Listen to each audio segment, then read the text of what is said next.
우리 권사님이 기도해 주신 것처럼 교육부서 수련회는 오늘로써 다 끝났습니다. 하나님의 은혜 가운데 또 잘 진행됐고요. 여러분이 기도해 주셔서 주님의 역사하심이 있었다 이렇게 말할 수 있는 그런 수련이었습니다. 기도해 주신 분도 감사하고 또 헌신해 주신 분도 감사하고 또 함께 봉사해 주신 분 감사드립니다. 어제 잠깐 제가 장로님들 모시고 이렇게 중고등부 수련회 한번 다녀왔는데 그 봉사하시는 그 여성도 분들 그 에어컨이 없어가지고 찜통에서 그렇게 봉사를 하시는데도 오히려 봉사할 수 있어서 감사하다 그런 말을 듣고 제가 위로와 힘을 얻고 이렇게 왔습니다. 여러분 감사하고 하나님의 은혜가 여러분 가운데 가득하시길 또한 주님의 이름으로 부탁을 드리겠습니다. 계속해서 저희 교회는 그 수요일마다 사도신경을 함께 나누고 있는데요. 그 사도신경 가운데 그 세 번째 그 부분인 성령 하나님에 대해서 우리 몇 주 전부터 살펴보고 있습니다. 우리 한번 크게는 사도신경은 그 네 부분으로 되어 있다 이렇게 말했죠. 첫 번째 부분은 성부 하나님, 두 번째 부분은 성자, 세 번째 부분은 그렇죠. 마지막 부분은 그렇죠. 삼위 하나님이 교회에 베푼 은택들에 관해서 그 주제 가운데 지금은 세 번째 주제를 나누고 있습니다. 세 번째. 그래서 몇 주 전부터 성령의 세례, 그리고 지난주는 성령의 충만과 관계돼서 우리가 함께 나누었어요. 성령의 세례가 무엇이고 성령의 충만이 무엇인지, 그리고 성령의 세례와 성령의 충만의 관계가 어떠한지를 우리가 나누었던 바입니다. 조금 이렇게 정리를 할 필요가 있겠다 싶어서 성령의 세례라고 하는 것은 쉽게 말하면 우리 저와 여러분이 예수 그리스도를 영접할 때 단번에 이루어지는 단회적인 사건입니다. 그래서 성령께서 내 영혼에 들어오셔서 내 영혼을 영적으로 거듭나게 하시는 역사, 그것을 바로 성령의 세례라 이렇게 말씀을 드렸어요. 그래서 영혼을 거듭나게 하는 모든 이 성령의 세례는 모든 예수 그리스도인들, 그러니까 예수 믿는 모든 사람들이 보편적으로 누릴 수 있는 축복이라 이렇게 말씀을 드렸습니다. 그러니까 저와 여러분들은 결국 다 성령의 세례를 받았다 그렇게 믿으시죠? 네, 성령의 세례를 받았습니다. 또 자신 없어 하시는 분이 계실까봐 제가 굳이 성경 구절을 하나 인용해 드린다면 고린도전서 12장 3절에 보면 성령이 아니고서는 예수를 주로 시인할 수가 없다 했기 때문에 여러분께서 예수 그리스도가 나의 하나님이시오, 나의 구주라고 진심으로 인정이 되시면 그건 여러분이 자의로 생각한 것도 아니고 누가 가르친 주입의 방식이 아니고 여러분이 터득한 교훈의 방식도 아닌 성령께서 여러분의 인격을 강복시키시고 설득시키셔서 여러분이 내신 고백이신 줄 믿으시길 바랍니다. 그러니까 여러분들은 모두가 다 성령의 세례를 받았어요. 이거 계속 받으려고 하면 안 됩니다. 찬송가 가운데 성령이여 오소서 이런 부분들을 잘 적용해서 부르지 않으면 성령의 세례를 자꾸 받으려고 하는 그런 분파들이 한국교회에 많기 때문에 조금 생각을 달리 해야 돼요. 자, 그런데 성령의 충만함은 그게 뭔가? 그럴 때 성령의 세례로 성령이 저 여러분의 영혼 이 중심에 계시는데 그 성령의 역사가 이제 삶의 영향력을 미치도록 하는 것, 이게 뭐라고? 성령의 충만이에요. 충만. 그렇죠? 그러니까 성령 세례 받은 자들에게 나타나는 결과 중에 하나가 성령의 충만이죠. 내 안에 계신 성령께서 역사하시니까 그 성령의 역사로 말미암아 내 삶의 영역에 속사람뿐 아니라 겉사람의 차원까지 삶이 변화되고 삶이 하나님을 향하여 변화 충만케 되는 것, 이게 바로 성령의 충만. 근데 제가 이 성령의 충만한 지난 시간 말씀드렸듯이 성령의 세례는 자의적으로 되는 게 아니라 내가 받고 싶다고 되는 게 아니라 하나님이 부어주셔야 가능한데, 성령의 충만함은 사모하는 자들에게만 임하는 축복이라 그렇게 말씀을 드렸어요. 그러니까 성령 세례를 받았다고 자동적으로 성령 충만한 것이 아니라 성령 세례 받은 사람들이 성령의 충만함을 매일매일 뭐 해야 된다고요? 간구하고 사모해야 돼. 제가 매 새벽 예배 교회를 이루어서 여러분에게 기도하는 것 가운데 거의 빠지지 않는 것, 하나님 오늘도 우리 함께 교회를 이룬 모든 성도들을 성령으로 뭐 해달라고요? 충만케 하셔서 말씀을 부여잡고 진리 영 되신 하나님의 뜻을 따라 살아가는 은혜가 있게 하여 주옵소서 기도하는 거죠. 그러니까 성령 세례 받은 자가 자동적으로 성령 충만하는 것이 아니라 성령 세례를 받았을지라도 한번 따라 볼게요. 간구하고 사모하는 자에게 말씀, 기도, 성례, 하나님의 은혜의 표지들을, 수단들을 붙잡고 여러분들이 간절히 사모할 때 하나님 앞에서 성령의 충만함을 받는다, 그렇게 이야기를 드렸습니다. 자, 오늘 내용은 어떤 내용이냐면 이제 그 성령이 우리 가운데 충만할 때 그 증거들이 열매로 증거돼요. 그래서 제가 이런 표현들은 성경의 표현이니까 한번 따라해 볼게요. 성령의, 그다음 뭐지요? 성령의 열매. 시작. 순서를 잘 기억하셔야 돼. 첫 번째는 성령의 세례, 두 번째는 성령의, 세 번째는 다음번에는 성령의 은사, 이렇게 이제 네 가지를 살필 것인데 이게 순서가 있습니다. 성령 세례 받고 성령 충만하면 그 성령의 충만함은 무엇으로 증거된다? 열매.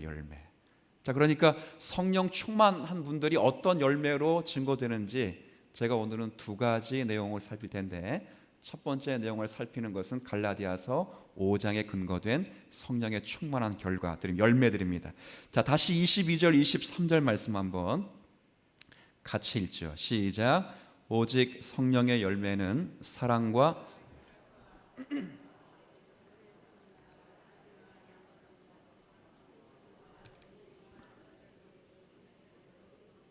금지할 법이 없느니라. 아멘. 예. 자, 여기 성령의 열매로 언급된, 흔히 이걸 교회에서 뭐라 부르냐면 성령의 9가지 열매 이렇게 불러요. 여하튼 그게 어떻든 간에 이 9가지 열매를 잘 보시면 전부 다 무엇과 관계되는 표현인 것 같이 보이시나요? 잘 보세요. 사랑, 희락, 화평, 오래 참음, 감지가 되시나요? 자비, 양선, 충성, 온유, 절제, 다 무엇과 관계되는 표현인 것 같아요? 그렇죠. 하나님의 성품이요 그리스도의 성품이요 그리스도인의 성품과 관련된 표현입니다. 그러니까 성령의 충만함이 증거되고 나타날 때 그 열매들은 첫 번째는 성품적인 것으로 증거된다, 이렇게 제가 좀 말씀드리고 싶어서 이 구절을 여러분에게 증거 구절로 삼은 것입니다. 그러니까 쉽게 말하면 이런 거예요. 예를 들면 첫 번째 나타나는 것이, 성령의 첫 번째 열매로 등장하는 것이 사랑입니다. 사랑. 이게 뭐냐면 누군가가, 그러니까 여러분 가운데 누가 미워하는 사람이 있다고 한번 생각을 해보십시오. 교회 가운데 아니면 교회 밖에 가운데 여러분이 미워하는 대상들이 있을 수 있어요. 근데 그 미워하는 대상들이 있는데 갑자기 어느 순간에 그 사람이 측은해 보이고, 내가 그 사람을 위해서 좀 기도해주고 싶다라는 마음이 들 때, 그게 바로 뭐냐면 성령의 충만한 뭐라고요? 증거예요. 증거. 아닌 것 같으세요? 그러니까 여러분들이 이렇게 볼 때, 제가 좀 이따 설명드리겠지만 성품적인 것을 일단 증거가 된다는 사실을 기억하시. 또 하나 예를 하나, 너무 간단한 예를 하나 드릴게요. 만약에 어떤 분 가운데 마음이 불같아요. 불같고 남에게 그 상처 주는 말을 그냥 부지불식간에 아주 그냥 상식적으로 하시는 분이 계시는데, 그런 분이 자기의 마음을 절제하고 온유한 심령으로 다스리고 계신다면 그분은 성령 충만함을 받았다 못 받았다? 그게 받은 거예요. 너무 싱거우세요 지금? 제가 하는 게 너무 싱거워요? 제가 말씀드리고 싶은 게 뭐냐면, 성령 충만한 증거가 어떤 신비로운 언어를 한다거나 신비로운 소식을, 어떤 신비로운 음성을 귀로 듣는다거나 신비로운 것을 막 눈으로 보고 환상으로 보고 하는 것이 성령 충만의 증거가 아니에요. 제가 아주 강력하고 제가 자신 있게 말씀드리는데, 한 번도 성경은 성령 충만의 증거를 그런 것으로 우리에게 소개한 적이 없어요. 성령 충만한 증거는 다른 것이 있지 않고 신비적인 체험에 있는 것이 아니라 우리 마음과 우리의 신앙의 자세가 그리스도의 성품을 닮아가는 것으로 성령 충만한 증거가 이어져요. 여러분 가운데 이걸 읽으면서 이럴 수 있어요. 목사님 그거 너무 유치하고 너무 간단합니다. 그런 분 있을 수 있어요. 근데 간단하지 않아요. 여기 가장 첫 번째 나온 부분이 성품이 사랑인데, 이 사랑을 신약 성경 가운데 가장 잘 설명하고 있는 부분이 어디냐면 고린도전서 13장을 보통 교회에서 뭐라 부르냐면 사랑장이라 불러요. 근데 그 사랑의 특성을 쭉 이야기하면서 사랑의 특성을 무엇이라고 이야기하냐면 인내라고 말해요. 그래서 사랑은 첫 번째, 오래 참고. 조금 지나보면 사랑은 또 뭐예요? 그렇죠? 모든 것을 참고. 이거 웃겨요. 여기 사랑은 첫 번째, 오래 참고. 두 번째, 모든 것을 참고. 마지막은 확인사살하지요. 모든 것을 견디느니라. 뭐예요? 사랑은 인내하는 거예요. 어렵죠. 이거 아무나 하는 것이 아닙니다. 사실 상당히 하나님의 은혜 없이는 성령께서 우리의 심령을 만지시고 역사하시지 않으면 아무나 흉내낼 수 없는 것, 이런 것들이 하나님의 성품들이에요. 그러니까 이 사랑의 증거, 온유, 절제, 이런 모든 하나님의 성품은 결국 성령의 충만한 결과이고 성령의 열매라는 것들을 여러분의 말씀을 통해서 확인하시면 좋겠어요. 이게 교회 가운데 이런 분들이 가끔 있어요. 목사님이 별 잘 몰라서 그러시는데, 뭘 모르는데 뭐라 그러냐면, 목사님, 사람은 구원받아도 절대 뭐 하지 않는다 그러죠? 변하지 않는다. 변하지. 그런 분들 많아요. 근데 이제 5년 정도 이제 제 설교를 드렸으면 그런 거 아니라는 것 여러분 아셔야 됩니다. 사람이 본성상 죄된 그 속성과 싸우는 그 모습은 변할 수 없겠지만, 사람은, 하나님의 백성은 가장 대표적인 하나님의 말씀 가운데 베드로후서 1장 4절을 보면 우리 모두가 신성한 하나님의 성품에 참여한 자가 되었기 때문에 우리의 성품은 날마다 그리스도의 성품으로 변화가는 줄 믿으시길 바랍니다. 사람은 변화되는 거예요. 변화되는 거예요. 제가 조금 전에 하나 성령 충만의 증거를 아주 유치하게 이렇게 드렸죠. 어느 날 갑자기 내가 미워하는 대상이 너무 친근하게 여겨지고 내가 그 사람을 위하여 기도해 주겠다라는 마음이 들면 그 마음은 누가 주신 거라고요? 성령이 주신 거예요. 성령이. 아시겠어요? 함부로 삿대질 하는 분이 있어요. 함부로 막 말을 내뱉는 사람들.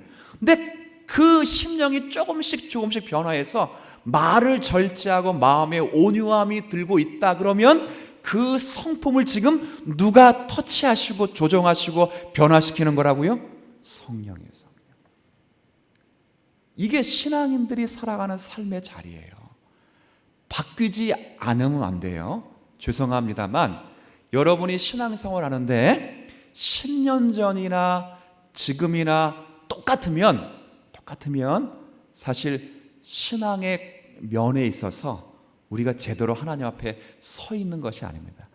우리도 모르게, 그리고 조금씩 변화가고 하나님 앞에서 자라가는 것이 신앙인의 자리예요. 제가 성령의 세례 설명할 때 그랬잖아요. 우리 자녀들 언제 컸어요? 언제? 몰라요. 매일매일. 우리 아버지가 그러시더라고요. 처음 우리 예진 낳고 보니까 뭐라 그러냐면, 야, 애들은 하루에 계란 하나씩 큰대. 계란 하나. 근데 아무리 봐도 크는 걸 저는 못 느껴요. 못 느끼는데 오랜만에 만난 친척들이 제 자녀들을 보면 그 시간만큼 컸다는 것을 느끼죠. 그게 우리가 자라가는 거예요. 언제는 자라고 언제는 안 자라는 것이 아니라 날마다 성령의 역사 속에서 우리가 성품의 변화가 이어지고 있는 거죠. 그게 신앙인들의 살아가는 삶의 자리예요. 단순히 제가요, 기독교를 착하게 살자 그렇게 이야기하는 목사가 아닙니다. 이 기독교가 생명의 종교라면 그리스도의 신성한 성품에 참여하도록 여러분이 부름받았다면 그리스도의 신성한 성품에 무엇으로 참여하고 여러분의 영혼이 생명이 있다는 것을 무엇으로 증거할 수 있겠느냐 그 말이에요.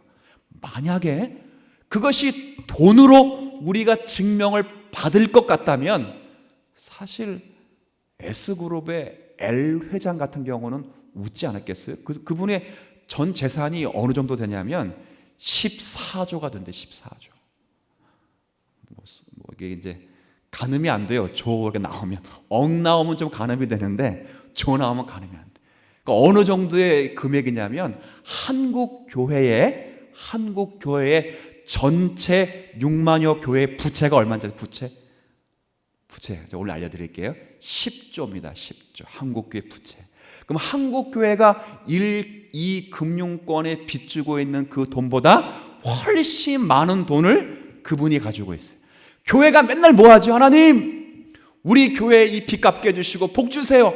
매번 그러면 S그룹 L 회장은 뭐래? 너희들이 기도해서 백날 얻는 그 기도 제목은 나는 기도하지 않아도 이미 다 가지고 있다. 그렇게 말을 한다고요. 기독교의 생명은 그것으로 나타나지 않아요. 건강? 예? 물론 건강 당연히 필요하겠죠. 그러나 건강으로 우리의 기독교의 생명에 나타나지 않습니다. 기독교의 존귀함과 기독교의 생명은 그리스도 예수의 성품과 이 땅 가운데 하나님의 어떠하심으로 증거되기 때문에 그건 끊임없이 변화되고 변화가는 거예요. 그래서 여기 오늘 5장에 보면 22절과 23절에 우리가 성령 충만함을 가지고 있는가라고 할 때 이것으로 점검해 보아라 그런 거예요. 그러니까 이것과 똑같죠. 제가 예전에 한번 일전에 이런 이야기를 드린 적이 있는데 만약에 여러분들이 야유회를 한번 간다고 생각해 보시죠. 남녀 전도회든 부서든 간에 야유회를 가야 돼요. 그러면 어떻게 하는 게 성령의 충만함인가 할 때 예배 가기 전에 첫 번째 뭐 한다? 기도한다. 가서는 또 뭐 한다? 예배 드린다. 마지막에 또 뭐 한다? 그래서 갈 때 가서 끝나고 와서 기도하고 예배 드렸기 때문에 성령에 함께 하시고 그게 하나님이 받으시는 성령의 충만함에 이게 아니라 그 수련의 그 야유의 기간 동안 바로 이런 그리스도의 존귀한 성품들이 증거되었는가로 우리가 성령의 안에 사는 자들을 점검해 보아라 그 말이에요. 기도하고 예배드리고 그렇게 열심히 통성기도하고 그 안에서 끼리끼리 모이고 그 안에서 서로 싸우고 반찬 때문에 싸우고 회의하는 것 때문에 싸우고 달리기 하는 것 때문에 1등하든 2등하든 게 무슨 관계예요? 서로 1등한다고 그거 성령의 충만한 증거 아니야. 이게 지금 이런 이야기하는 것과 똑같아요. 그러니까 성령의 충만한 증거는 다른 것에 있는 것이 아니라 바로 그리스도의 성품으로 증거되어야 된다. 성경은 우리에게 그렇게 말씀을 하고 있어요. 근데 대단히 놀라운 것은요, 이 성령의 열매를 얻기 위해서 성도가 헌신하고 투자를 해야 되는데 여기 6장에 보면 이 성령의 충만한 열매를 소개한 다음에 이 성령의 열매들을 말하고 난 후에 이 성령의 열매들이 실상 속에서 어떻게 그 과정으로 열매를 맺게 되는가 그럴 때 여기 한번 7절과 8절 말씀만 한번 같이 좀 읽어볼게요. 7절 8절 한번 같이 읽어보죠. 시작. 스스로 속이지 말라. 하나님은 업신여김을 받지 아니하시나니 사람이 무엇으로 심든지 그대로 거두리라. 자기의 육체를 위하여 심는 자는 육체로부터 썩어질 것을 거두고 성령을 위하여 심는 자는 성령으로부터 영생을 거두리라. 여기 이제 무슨 비유가 등장하냐면 심고 거두는 비유가 등장해요. 그러니까 바꿔 말하면 한 사람은 육체를 위하여 심고 육체를 위하여 거두고 또 한 사람은 성령을 위해 심고 그래서 영생을 거두는 이제 그런 그 비유가 등장합니다. 그래서 여기서 심는다는 것은 무엇이냐면 투자한다는 것, 투자. 그러니까 내 마음과 내 생각과 내 행동을 어떤 것에 투자를 한다. 그게 바로 심는 거예요. 그래서 여기 육체에 투자한다는 것은 그러니까 저의 마음과 여러분의 마음과 생각과 행동을 욕심적인 거, 욕망적인 거에다가 투자를 하면 무엇을 얻게 되냐면 썩어지고 냄새나는 것을 얻게 되고, 반대로 우리의 생각과 우리의 마음과 우리의 행동을 성령에게 투자하게 되면 뭘 얻게 되냐면 영생을 얻게 된다, 그 말이에요. 근데 여기서 성령에게 투자한다는 말이 좀 이상하죠. 투자한다는 말은 성령의 말씀에 복종시키고 성령의 뜻에 자신을 철저하게 내어놓을 때 그때 영생을 거둔다래. 이때 영생이라고 하는 것은 구원받는다라는 의미보다는 요한복음 17장 3절 말씀처럼 영생은 하나님을 아는 것, 그리고 그분이 보내신 그리스도 예수를 아는 것, 즉 교제하는 것이다, 이렇게 되어 있어요. 그러니까 여기서 성령의 뜻에 복종하고 성령의 뜻을 따라가는 것은 결국 하나님과 그리스도 예수와 교제하는 은혜의 복을 누릴 수 있다. 그러니까 상당히 우리가 수고하고 헌신해야 되는 것으로 기록하고 있어요. 그러니까 보세요. 심고 거두는 것 자동적으로 되는 게 아닙니다. 심고 거두는 것에서는 인내가 필요하고 시간이 걸려야 되고 잡초를 뽑아야 되고 걸음을 줘야 되는 대단한 노력과 수고와 헌신이 필요되듯이 성령의 열매를 거두는 것도 그냥 자동적으로 거두는 것이 아니라 여러분이 성령의 말씀에 순종하고 그 말씀을 묵상하고 그 뜻에 철저하게 자신을 복종하는 연습과 헌신과 수고가 있을 때 거기에 성령의 열매들이 맺게 되는 것이다, 이렇게 증거가 되었어요. 그래서 첫 번째 성령의 열매는 제가 이야기하고 싶은 것은 바로 그리스도인의 성품과 관련되어 있다, 이것을 말씀드리고 싶고요. 두 번째는 한 구절 우리 또 한번 확인하게 될 텐데 요한복음 14장을 한번 좀 갔으면 좋겠어요. 요한복음 14장을 한번 좀 보시죠. 요한복음 14장입니다.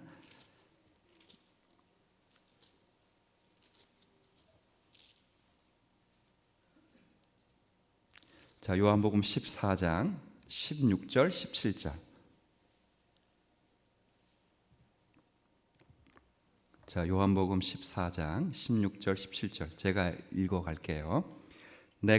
여기서 내가는 예수 그리스도께서 말씀하신 겁니다. 내가 아버지께 구하겠으니 그가 아버지께서 또 다른 보혜사를, 여기서 또 다른 보혜사라고 했기 때문에 사실 예수 그리스도도 원래는 보혜사라고 말해요. 근데 보혜사가 또 다른 보혜사를 너희에게 주실 것인데 영원토록 너희와 함께 있게 하리니. 자, 그는 보세요.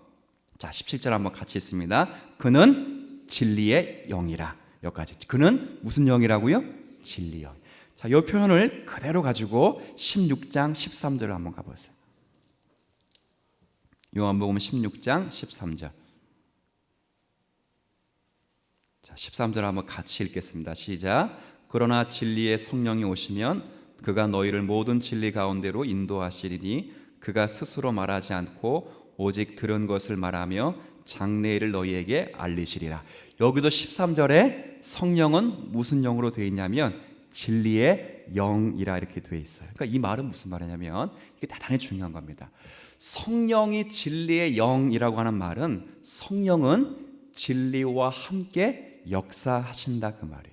그래서 여기 성령이 무엇을 가지고 역사하는가? 다시 13절 보시면 그러나 진리의 성령이 오시면 그가 너희를 모든 진리 가운데로 인도하시고 그가 스스로 말하지 않고 오직 들은 것을 말하며 장래일을 너희에게 알리시리라. 그가 즉 성령이 내 영광을 나타내시리니 내 것을 가지고, 그러니까 스스로 말하지 않아요. 예수 그리스도 것을 가지고 너희에게 알리시겠습니다. 15절에도 무릇 아버지께 있는 것은 다 내 것이라. 그러므로 내가 말하기를 그가 성령이 내 것을 가지고 너희에게 알리시리라 하였노라, 이렇게 되어 있어요. 그러니까 성령이 자의로 말씀하지 않고 반드시 성령은 진리의 말씀을 근거로 해서 우리에게 말씀하시고 역사하신다는 거예요. 제가 이 이야기를 왜 드렸냐면, 여러분 혹시 간증하실 때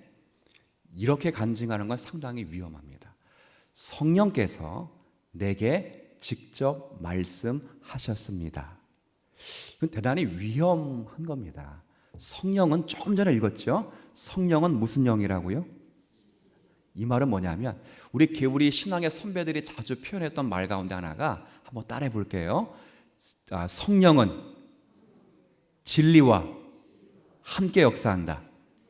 그러니까 성령은 진리 말씀과 함께 역사하지 말씀과 따로 역사하지 않습니다. 바꿔 말하면 진리의 영, 성령이 여러분의 심령을 강타하시고 조명하시고 깨닫게 하시는 것은 다 무엇을 가지고 말씀하시냐면 그리스도의 완성된 하나님의 말씀을 가지고 여러분의 심령을 찾아오신다는 것을 반드시 명심하실 수 있는 여러분 되셨으면 좋겠어요. 제가 왜 이런 이야기를 자주 드리냐면, 교회 신앙생활하다 보면 기도를 많이 하시는 분 가운데, 이제 아마 여러분 가운데는 그 정도는 아니라고 제가 보기 때문에 믿고 말씀을 드리는데, 기도를 많이 하시는 분 가운데 자꾸 성령이 직접 말씀을 하신대요.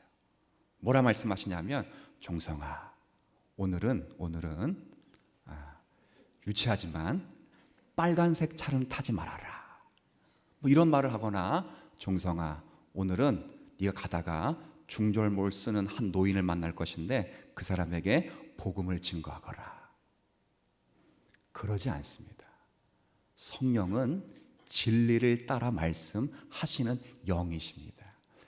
제가 어떤 논문을 쓸 때도 제가 하고 싶어하는 말을 그냥 쓰지 않습니다. 제가 하고 싶은 말을 유명한 학자들이 한 말을 가지고 제 의견을 피력하지요. 성령도 똑같다는 거예요. 성령도 누가 보내시는 거지요? 아버지와 아들이 보내시는 거예요. 근데 그 아들이 성령을 가리켜 뭐래 말했냐면, 또 다른 보혜사라 말했기 때문에 사실 예수도 누구시라는 거예요? 보혜사라. 그러니까 예수도 너 곁에 옆에 있어 너를 돕는 자인데 성령이 그 일을 하신다는 거예요. 무엇을 가리켜? 무엇을 근거로? 내가 완성한 하나님의 말씀을 근거로 해서 가르치는 거죠. 이거 기독교인들이 명심하셔야 돼요. 그래서 여러분들이 성령의 충만함, 성령의 은혜를 누리시려면 반드시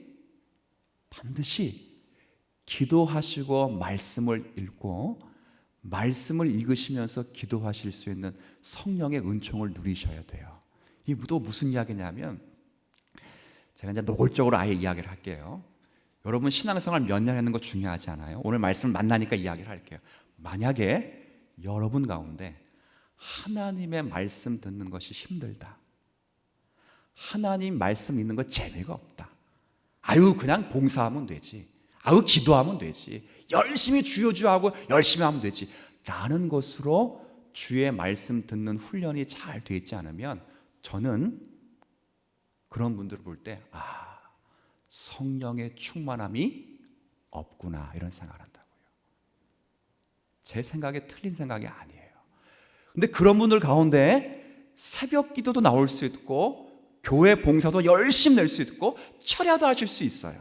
그러니까 우리 교회 성도가 그렇다는 게 아니라 그렇게 할 수 있다는. 그럼에도 불구하고 진리의 성령이 진리를 따라 역사하시는데 진리의 말씀에 귀를 기울이는 면이 부족하면 그분은 성령의 충만함에 건강한 은혜를 누리고 있지 못하는 거예요. 기억을 하셔야 돼요. 자, 다시 정리합니다. 성령은 무엇과 함께 역사한다고요? 그렇죠. 진리, 말씀과 함께 역사해요. 먼저 가지도 않아요. 말씀이 먼저 가면 머리가 차가운 건 좋은데 무엇도 차갑다고요? 가슴은 냉랭한 그리스도, 똑똑한 그리스도만 돼요. 말씀이 먼저 가면. 그런데 성령만 먼저 가면 감당이 안 돼요. 감당. 신비주의로 빠질 수 있는 건 괜찮은데 뭐가 감당이 하냐면 내 생각이 누구 생각이라고요? 그렇게 우길 수 있어요. 뭐가 먼저 가면? 성령이 가면. 성령은 가는데 뭐가 못 따라와 지금? 말씀이 못 따라와, 말씀이. 그래서 그분들이 보편적으로 나타난 현상이 내 뜻이 누구 뜻이라? 하나님의 뜻이라고요. 이게 성령이 먼저 가시는 분이에요. 말씀이 먼저 가시는 분은 뭐지요? 아주 예리해. 칼처럼 탁탁탁 잘라. 근데 뭐도 차가워? 마음도 차가워. 냉랭하다고요. 삶의 변화가 없고 삶을 드러내고 성도를 감화시킬 수 있는 온유와 겸손과 사랑이 부족해요. 근데 우리 신앙의 선배들이 누누이 강조하는 것은 성령은, 다시 한번 따라 볼게요. 성령은 진리와 그 다음 여러분이 시작 함께 가는 거예요. 함께. 그래서 제가 성경 읽을 때 가장 먼저 하는 게 뭘까요? 기도하는 거예요. 주님, 오늘 이 말씀이 그냥 하나의 지식으로 그치지 않고 이 말씀이 제 심령을 조명하여 삶이 변화될 수 있는 은혜를 누리게 하여 주옵소서. 그렇게 기도하는 거죠. 성도들도 마찬가지입니다. 여러분 마찬가지예요. 여러분들이 정말 성령의 충만함을 받았다, 내가 충만한 사람인가 라고 생각할 때 여러분들은 어디에 관심이 있고 어디에 눈이 가야 되고 어디에 마음이 가야 되냐면 예수 그리스도께서 완성하신 하나님의 말씀에 관심을 갖고 거기에 여러분의 시선과 여러분의 관심과 마음이 있으셔야 돼요. 그걸 측정하셔야 돼요. 제가 오늘 아주 노골적으로 이야기를 해드리는 이유는 여러분과 제가 심령 앞에서 그 생각을 해봐요. 나는 기도라는 은사만 받았어. 그래서 말씀을 뒷전으로 하고 성령을 앞세워 이야기하면 일은 되는데 수습이 안 됩니다. 그렇죠? 반면에 지식을 가지고 하면 성도들이 상처를 받죠. 정확한 법의 기준이 있는데 상처를 받습니다. 교회는 그렇지 않습니다. 말씀과 성령이 함께 갑니다. 그래서 아까 첫 번째 성령 충만한 결과, 성령의 열매는 그리스도의 무엇으로 증거된다고요? 성품으로 증거돼요. 말씀과 성령이 함께 가야만 성품으로 증거될 수 있어요. 제가 목회하는 목회관을 여러분에게 또한 필요 없게 드리는 거예요. 저는 그래서 우리 주님 사랑교회를 모든 성도들이 함께 신앙생활을 하면서 조금씩 자기도 모르게 변화되는 삶을 누려갔으면 좋겠어요. 그게 신앙인들이 누릴 수 있는 축복이고, 나중에 제가 그런 얘기도 한번 드렸잖아요. 나중에 여러분들이 하나님의 심판대 앞에 섰을 때 하나님이 그리스도 예수를 옆에 놓고 여러분을 보시는 건 딱 하나예요. 하나. 뭘 보실까요? 안정성 목사 몇 명 목회했어? 몇 명 전도했어? 교회 몇 개 짓고 왔어? 헌금 얼마나 냈어? 전도 몇 사람 했어? 무슨 봉사했어? 안 물어봐요. 예수 그리스도를 옆에 두고 우리를 보는 거는 예수 그리스도와 내가 얼마나 닮아요. 딱 하나 보신다. 이게 신앙인들이 살아가는 자리예요. 착하게 살자는 게 아닙니다. 착하게 도덕적으로 살자는 문제가 아니고 그리스도인의 생명이 이 세상에서 무엇으로 증거되는가, 가장 큰 기적이 변하지 않을 것 같은 누구도 변한다, 사람도 변한다는 거 아니에요. 그렇죠? 그게 가장 큰 기적의 가장 큰 기적. 누구를 만나고 변한다고요? 예수 그리스도를 만나서 변한다. 이게 세상에서 가장 큰 기적이에요. 바다가 갈라지는 게 기적이 아니고요. 그렇죠? 40년 광야 속에서 만나와 메추라기 먹은 거, 그거 뭔 얼마나 큰 기적이 있어. 그것보다 더 큰 기적, 하나님의 사람이 예수 그리스도의 사람으로 변해가는 것.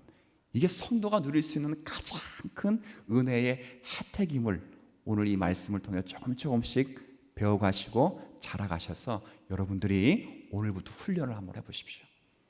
말씀이 안 읽혀주시고 마음의 감동이 졸렵다, 그럼 성경을 찢어 잡수세요. 그렇게 한번 울어보십시오. 하나님은 그런 분들에게 역사하셔서 그 말씀을 이해할 수 있도록 그의 마음을 강권하시는 줄 믿습니다. 정말 믿어요. 진심으로 막 신경질이 나고 자존심이 상해가 되는데 성경이 안 넘어가면 찢어보시라고 울어보시고, 잠이 안 와가지고 막 따져보셔요. 성령이 그 말씀으로 우리의 심령을 강타하셔서 하나님의 놀랍고 신비로운 뜻을 깨닫게 하시고 거기에 부복하여 저와 여러분들이 하나님의 사람으로 바뀌어가는 은혜를 주실 줄로 믿고 이 말씀을 삶에 뭐라고 할까요? 구현하고 실현하실 수 있는 성도들 되시기를 주님의 이름으로 부탁을 드리겠습니다. 하나님 아버지, 성령의 세례를 받은 모든 권속들이 주님의 은혜를 간구하고 사모하여 성령의 충만함을 받기를 원합니다. 그 성령의 충만함은 우리의 인생 가운데 그리스도의 성품으로 증거되고 있다는 것을 바울 선생님의 말씀을 통하여 깨닫고 그 자리에 이르기까지 주님께서 말씀하셨듯이 진리를 가지고 우리를 그 자리로 인도하신다는 것, 우리가 말씀을 통해 확인해 보았습니다.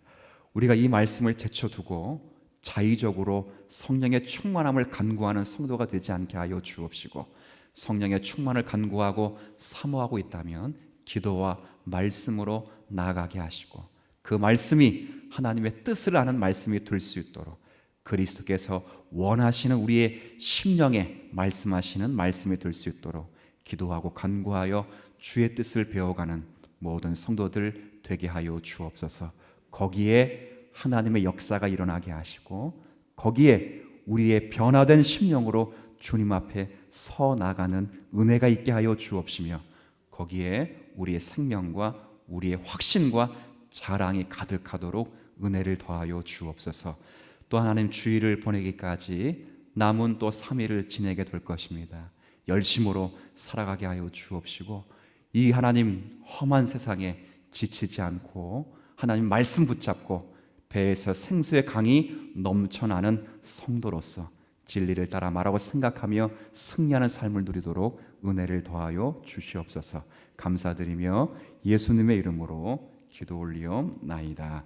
아멘.